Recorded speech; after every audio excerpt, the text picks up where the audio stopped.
Fourscore and 7 years ago, our fathers brought forth on this continent a new nation conceived in liberty and dedicated to the proposition that all men are created equal.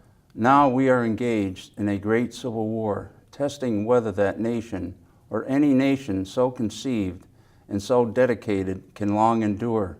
We are met on a great battlefield of that war.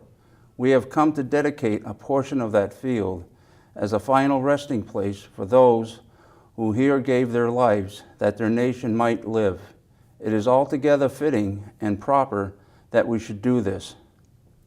But in a larger sense, we cannot dedicate, we cannot consecrate, we cannot hallow this ground. The brave men, living and dead, who struggled here, have consecrated it, far above our poor power to add or detract. The world will little note, nor long remember what we say here, but it can never forget what they did here. It is for us, the living, rather, to be dedicated here to the unfinished work which they fought here have thus far so nobly advanced.